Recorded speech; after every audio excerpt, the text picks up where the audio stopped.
Baik, kita masuk ke bahasan kita yang pertama, masalah kematian. Bicara masalah kematian, Bapak Ibu sekalian,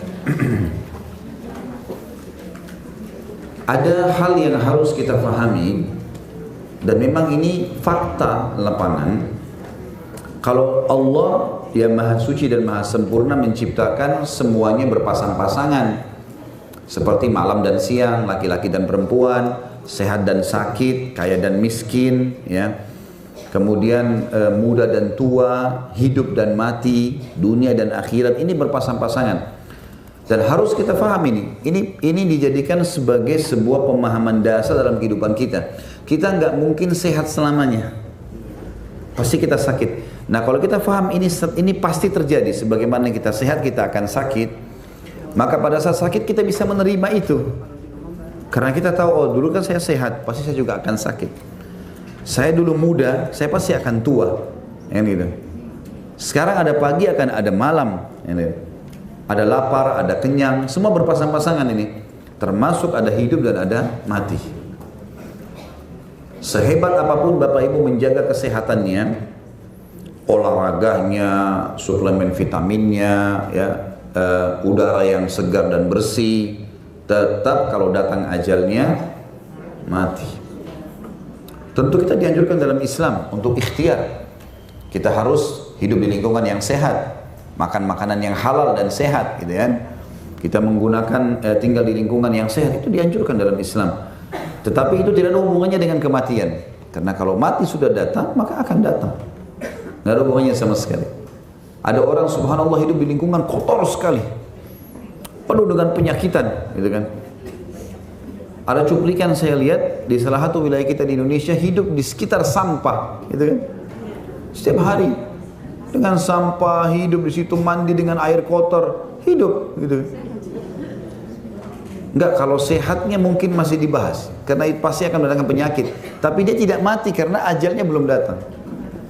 Tetap yang berhubungan dengan masalah kematian itu nanti kalau ajalnya datang, gitu kan.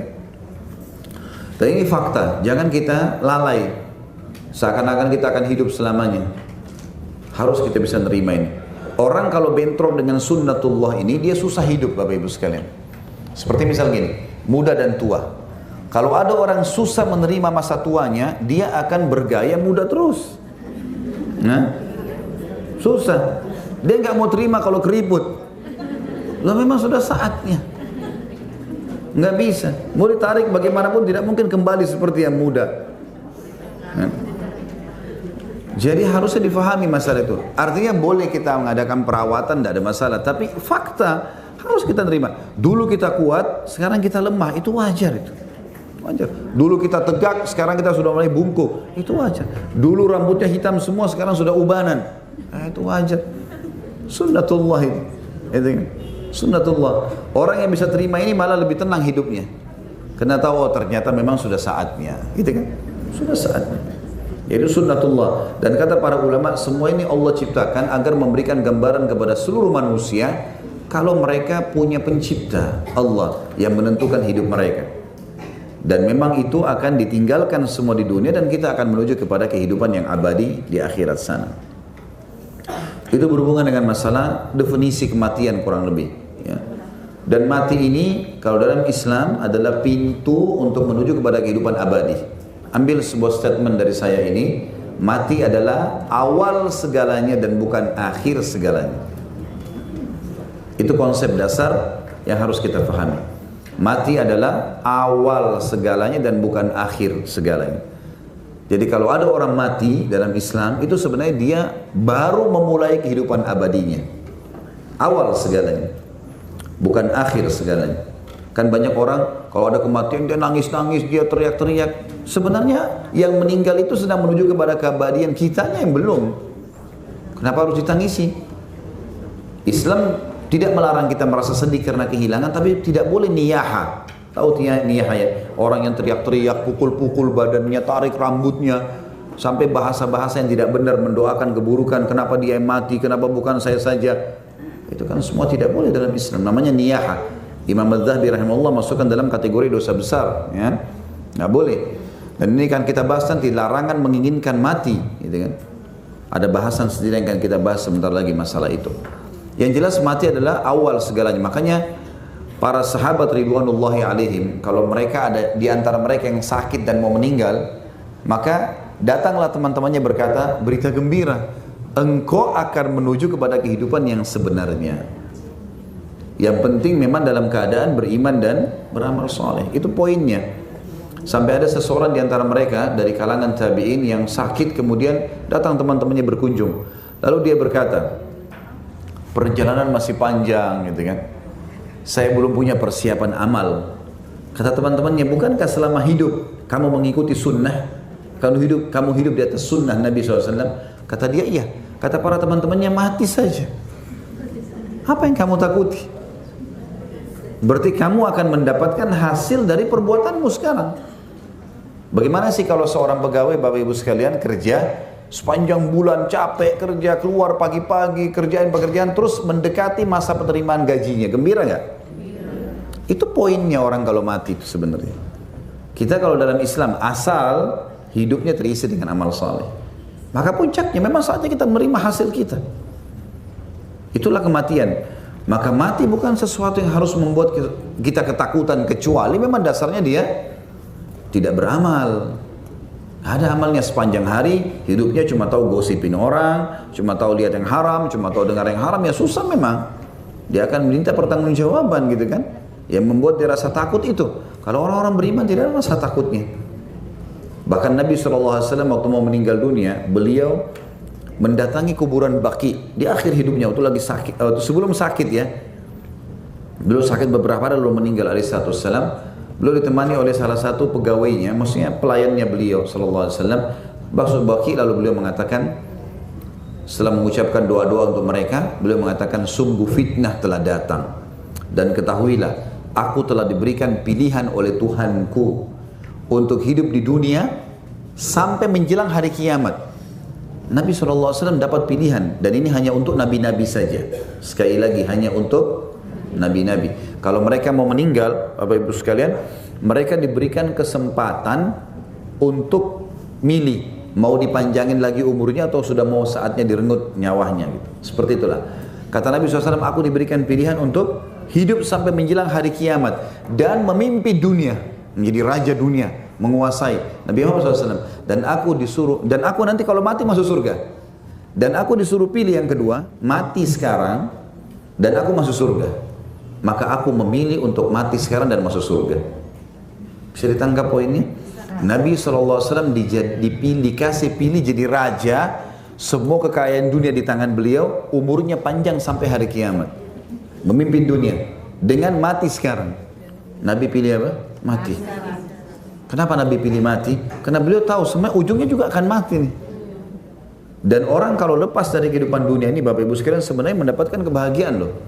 Karena lepas dari semua beban, nggak ada lagi tanggung jawab. Seorang suami nggak lagi bertanggung jawab menafkahi istrinya, anaknya, dia sudah menuju ke akhiratnya. Amal yang sudah dikerjakan. Seorang istri juga berhenti dalam tugasnya, anak juga begitu, orang tua juga begitu, dan seterusnya, gitu kan. Walaupun bisa menambahkan amal jariah untuk orang-orang yang sudah meninggal, tapi dia sudah lepas dari tanggung jawab.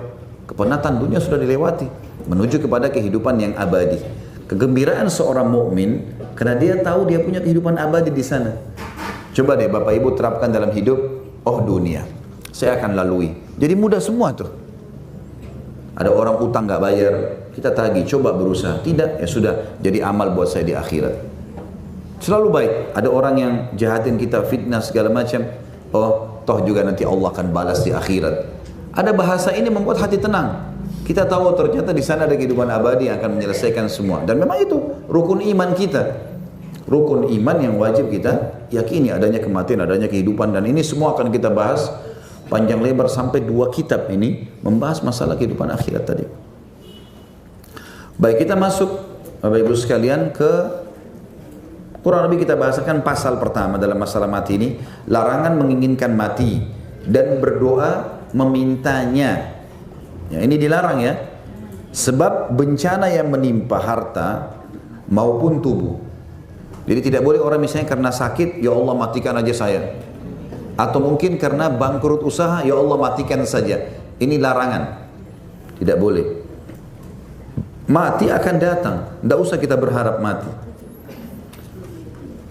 Muslim, Imam Muslim maksudnya, telah meriwayatkan dari Anas, sahabat Nabi yang mulia radhiyallahu anhu, dia berkata, bersabda Rasulullah sallallahu alaihi wasallam, la yatamannayanna ahadukumul mauta lidurrin nazala bihi fa in kana la budda mutamanniya falyakul Allahumma ahini ma kanatil hayatu khairan li wa tawaffani idza kanatil wafatu khairan li.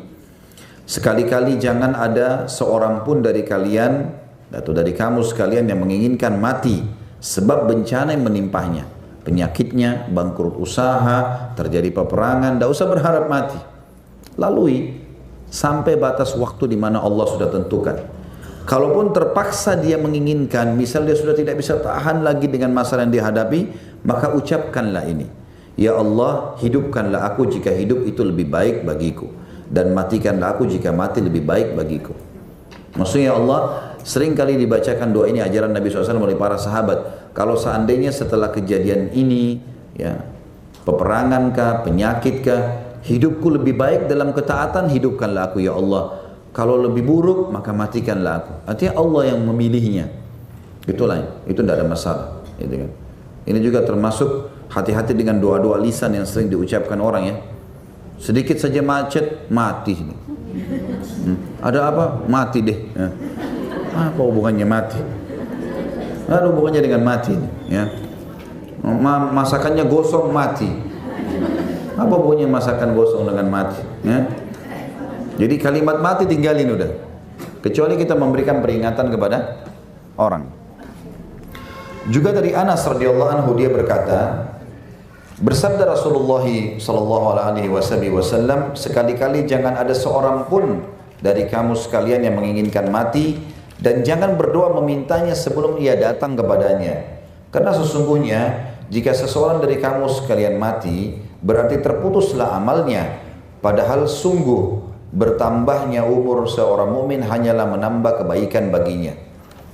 Jadi bisa saja seseorang mukmin kalau bertambah umurnya sehari berarti bertambah amal solehnya sehari kan?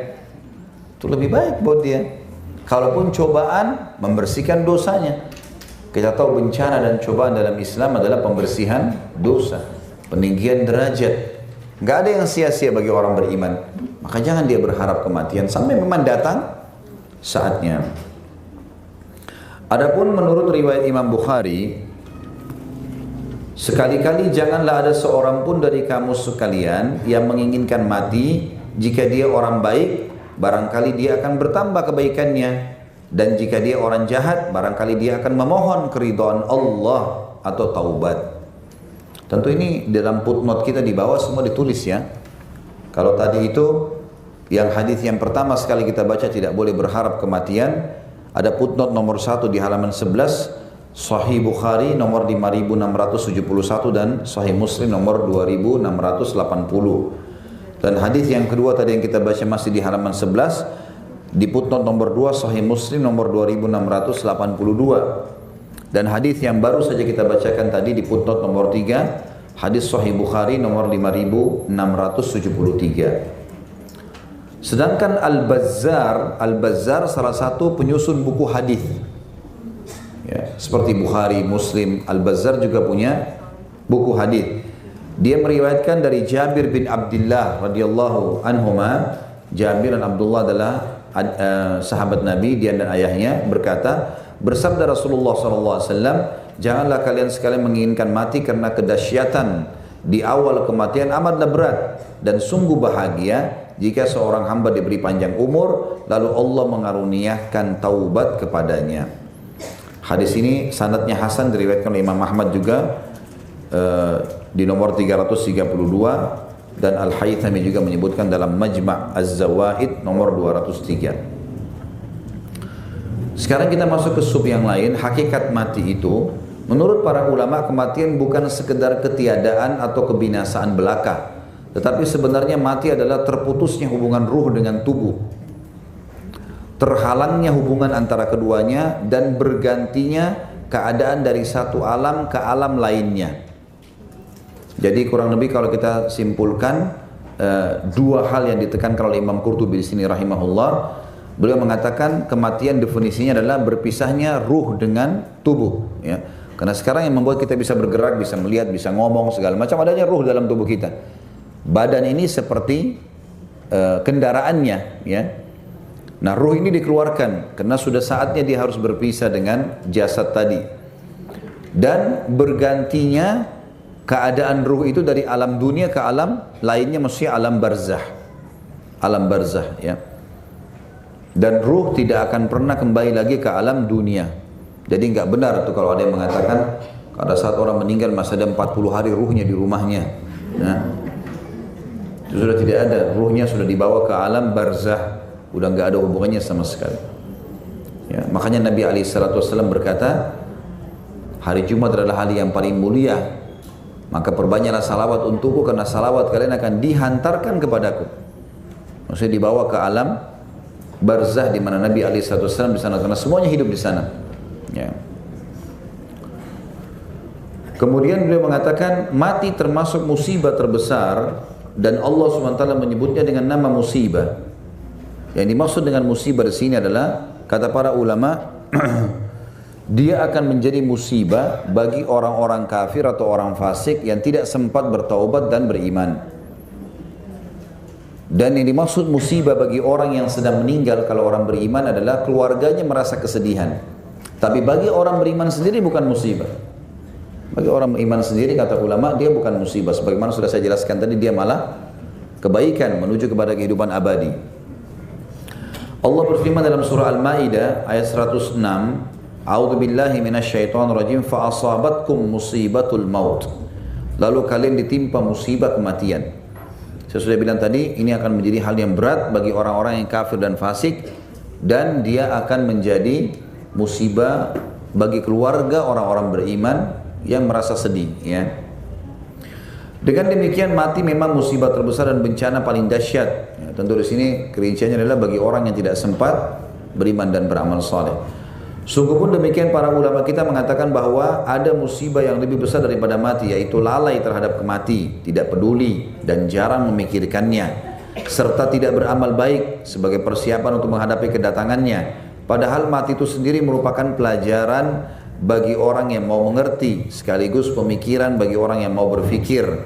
Dalam sebuah kabar itu informasi yang diriwayatkan dari Nabi SAW di dalam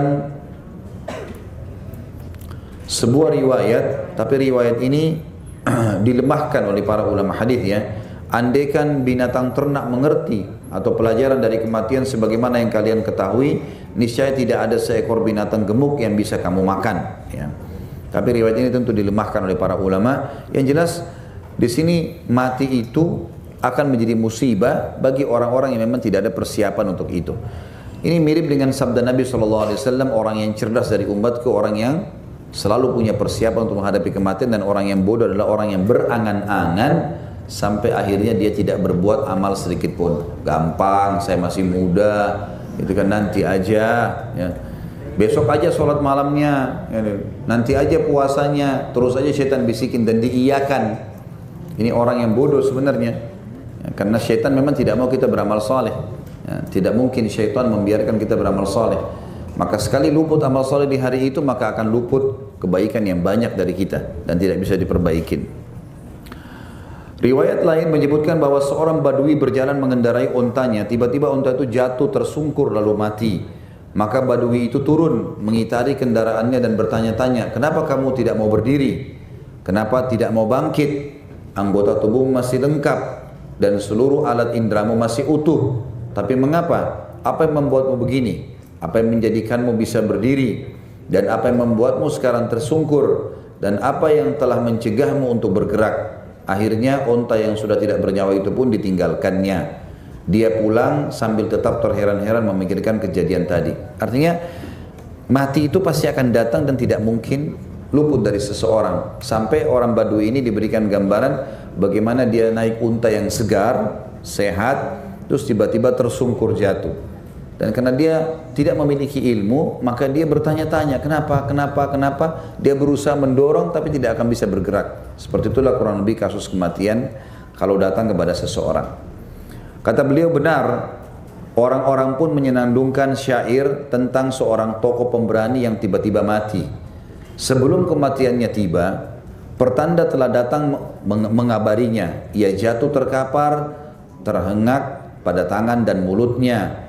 Dia engahkan baju besi dan tombaknya, lalu bentangkan jasad, terlentang dada tengada, bagai kayu besar terbelah dua. Ini tentu tradisi orang-orang Arab. Kalau ada satu kejadian yang besar, apa saja yang dianggap besar bagi mereka, mereka lantunkan dalam bentuk syair untuk menggambarkan itu. Mungkin kita di Indonesia tidak semua suku terbiasa dengan itu ya, tapi ini karena terjemahan, intinya dia sedang menggambarkan tentang masalah seseorang yang tadinya perkasa, badannya kekar, jalan tiba-tiba tersungkur dan mati.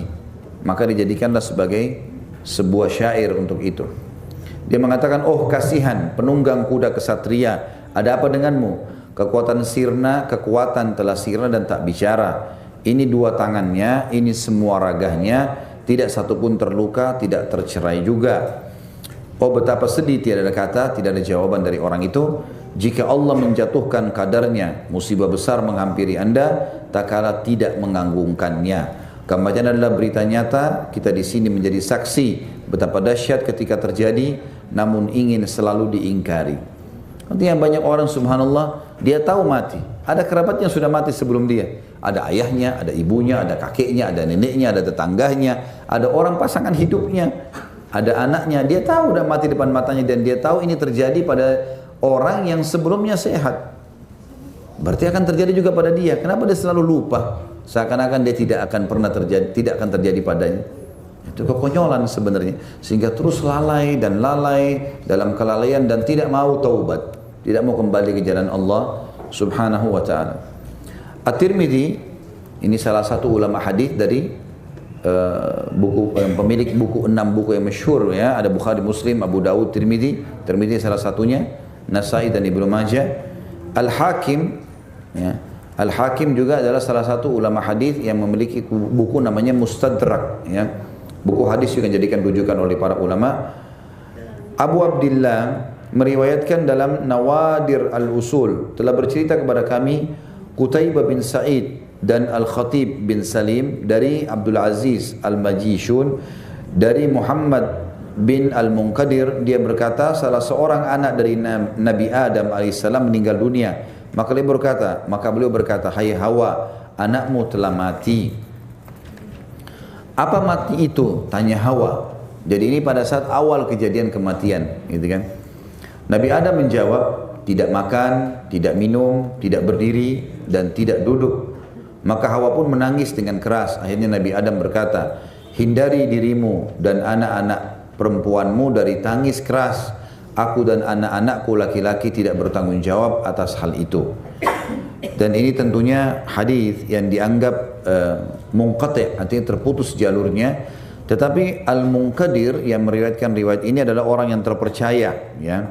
Ini terpercaya. Intinya ini hanya melengkapkan bahasan tentang masalah hakikat kematian tadi. Kita kemudian masuk ke masalah penjelasan singkat tentang isti'tab ya. Pada pembahasan lalu terdapat kutipan sabda Nabi SAW yang berbunyi, nanti kita jelaskan sebentar.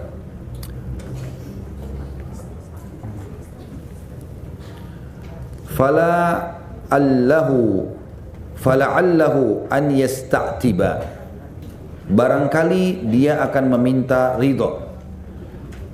Arti al-isti'tab adalah talab atau talabal utba, yakni meminta keridhaan. Tetapi keridhaan itu tidak mungkin diperoleh kecuali dengan bertaubat dan menarik diri dari melakukan dosa-dosa. Jadi maksud isti'tab sebenarnya adalah meminta keridhaannya Allah agar memaafkan kesalahannya.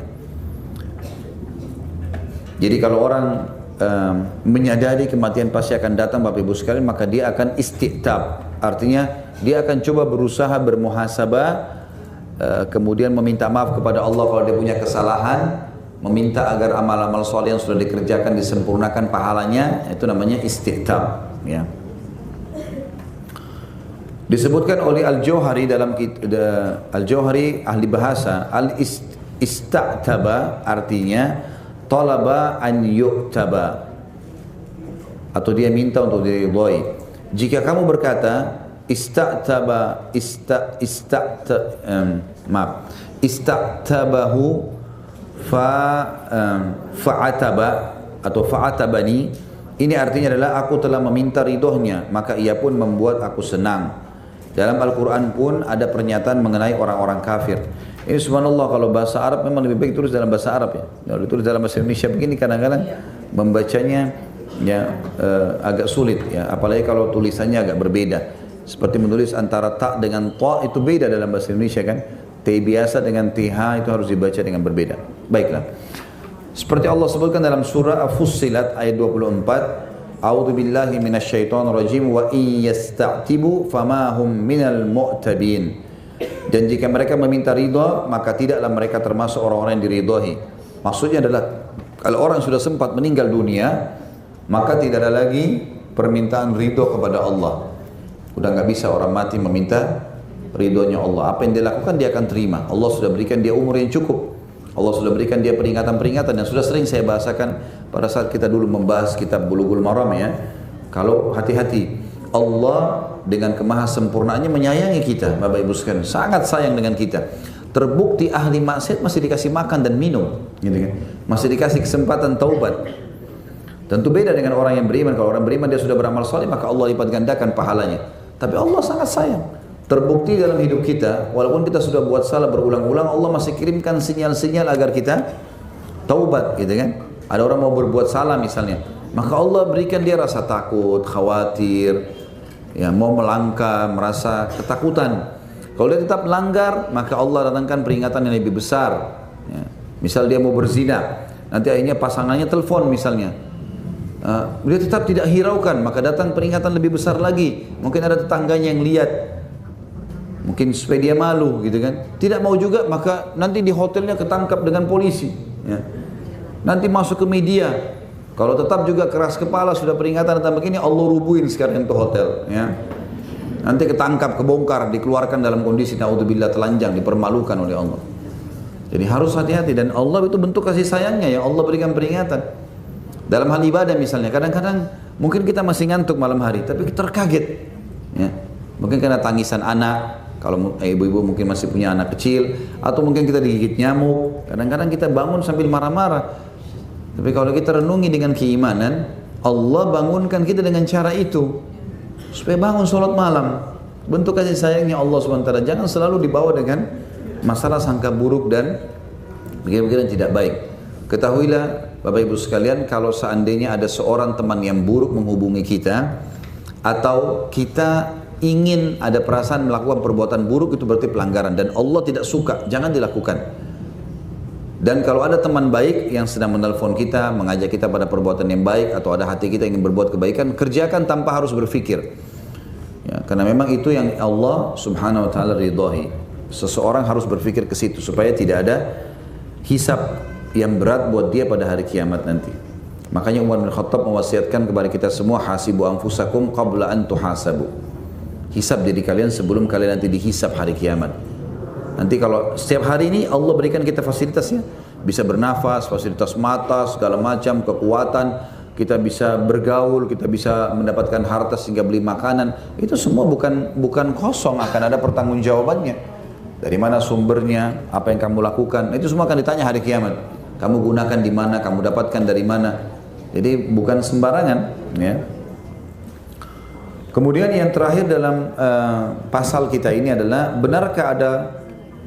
benarkah ada orang yang ingin mati?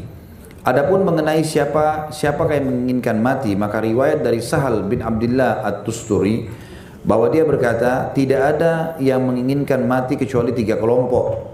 Orang yang tidak menyadari tentang hal-hal yang bakal terjadi setelah mati, atau orang yang lari dari takdir Allah yang telah ditetapkan pada dirinya, atau orang yang rindu dan ingin bertemu dengan Allah yang maha mulia dan maha suci. Jadi ada 3 kategori orang yang kemungkinan berharap kematian. Yang pertama adalah orang yang tidak tahu menahu sekali masalah apa yang terjadi kalau setelah mati. Seperti orang ugal-ugalan, balap-balap, dia tahu kalau tabrakan bisa mati, tapi dia nggak ada pikirannya nanti kalau mati ada apa. Atau dia berantem, tawuran, tahu nih nanti kena pedang bisa mati, segala macam, kena pisau, kena batu, tapi dia nggak pikir itu. Atau dia mabuk sengaja sambil nyetir, nanti bisa tabrakan dan segala macam contoh-contoh. Maka ini orang ini tidak berpikir masalah mati karena dia tidak tahu apa yang akan terjadi di sana. Sebenarnya mati berarti memutuskan seluruh amal dia. Berarti kerugian buat dia sebenarnya. Kelompok yang kedua adalah orang yang lari dari takdir-takdir Allah, ya, yang telah ditetapkan pada dirinya. Maksudnya dia lari dari musibah yang sedang ada. Dia sudah tidak tahan lagi, mungkin karena bangkrut usaha, mungkin karena putus cinta, mungkin karena apalah istilahnya, bunuh diri, gitu kan. Nah, yang orang lari dari takdirnya Allah ini, apa hubungannya dengan itu semua? Ya. Dan yang terakhir ini yang positif adalah orang yang rindu ingin bertemu dengan Allah. Seperti orang yang pergi jihad, tahu dia akan mati, tapi dia tahu dia akan bertemu dengan Allah, maka dia menerima itu, dia mau. Ada riwayat lain mengatakan bahwa ketika malaikat mau datang kepada Nabi Ibrahim, Khalil Ar-Rahman. Khalil artinya kekasih, ya. Ar-Rahman adalah Allah yang Maha Pengasih. Ini istilah atau julukan buat Nabi Ibrahim alaihissalatu wassalam. Untuk mencabut nyawanya, beliau berkata, "Hai malaikat maut, pernahkah kamu melihat seorang kekasih mencabut nyawa kekasihnya?" Atas pertanyaan itu malaikat maut bergegas menemui Tuhannya, dan Tuhan pun berfirman kepadanya, "Katakan kepadanya, pernahkah kamu melihat seorang kekasih yang tidak ingin bertemu dengan kekasihnya?" Maka malaikat itu pun kembali menemui Ibrahim, dan kali ini beliau berkata, "Cabutlah nyawaku sekarang juga." Maksudnya di sini Ibrahim memang semua nabi-nabi begitu, ya. Kalau mau meninggal mereka masih dikasih pilihan, hanya untuk nabi-nabi saja. Seperti Nabi Musa alaihissalam diberikan pilihan, ya. Waktu malaikat maut datang, dalam sebuah riwayat dikatakan tapi dalam bentuk manusia. Lalu kemudian Musa bertanya, "Siapa kamu?" Dia bilang, "Saya malaikat maut yang akan mencabut nyawamu." Nabi Musa pikir ini orang main-main, bukan malaikat, karena dalam poster manusia. Lalu sempat dipukul oleh Nabi Musa. Dalam sebuah riwayat begitu. Maka malaikat pun mengeluh kepada Allah. Lalu kemudian dia kembali dalam poster malaikatnya. Lalu Musa bertanya, "Apakah kau akan mencabut ruhku?" Dia bilang, "Iya, akulah tadi orang yang menjelma jadi manusia menanyakan kepadamu yang kamu sempat memukulnya. Tapi Tuhanmu memberikan pilihan kepadamu. Apa kau masih ingin dipanjangkan umurmu?" Dia bilang, "Iya, saya mau." Lalu Allah berikan pilihan, "Berapa tahun kau ingin, hai Musa?" Tuhanmu menawarkan 1000 tahun. "Apa cukup?" Kata Musa alaihissalam, "Cukup, 1000 tahun panjang sekali." Umur Nabi Musa alaihissalam waktu itu tidak sampai 100. Mau dikasih 1000 tahun, Nabi Musa mengatakan cukup.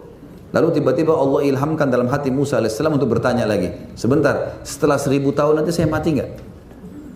Kata malaikat maut, "Tentu, pasti akan mati." Kata Musa, "Kalau gitu cabut aja sekarang." Sama aja nanti juga akan mati. Sementara beliau dalam kondisi sebagai nabi dan orang yang soleh, kan gitu. Udah nggak perlu khawatir. Nah, Ibrahim alaihissalam juga begitu. Waktu menghadapi malaikat maut di sini, dalam riwayat ini dikatakan, dia sempat mengatakan, "Hai malaikat maut," tapi dengan bahasa santun, "Apakah pernah kamu melihat seorang kekasih mencabut ruh kekasihnya?" Maksudnya di sini Allah kekasihku. Allah juga memberikan aku julukan Khalil. Masa Allah mau cabut ruhku? Seperti itulah kurang lebih pertanyaannya. Maka waktu malaikat ini kembali kepada Allah, Allah mengatakan, "Katakan kepada Ibrahim, bukankah seorang kekasih rindu untuk bertemu dengan kekasihnya?" Artinya mati ini membuat kau ketemu dengan aku. Itu pintunya, nggak bisa lewat dari situ, siapapun dia. Maka Ibrahim AS faham dan mengatakan, "Cabutlah ruhku sekarang." Artinya ada orang yang berharap mati ini, tapi kayak ini kayak kalangan nabi, ya. Karena dia dikasih pilihan untuk bertemu dengan Allah Subhanahu Wa Taala. Dan juga dalam riwayat yang lain, Abu Darda radhiyallahu anhu, sahabat Nabi, berkata, "Tidak seorang pun yang beriman kecuali dia meyakini bahwa mati adalah lebih baik baginya. Barang siapa tidak percaya kepada ucapanku, maka sungguhnya Allah Subhanahu Wa Taala telah berfirman dalam surah Al-Imran ayat 198, dan apa yang ada di sisi Allah lebih baik bagi orang-orang yang berbakti."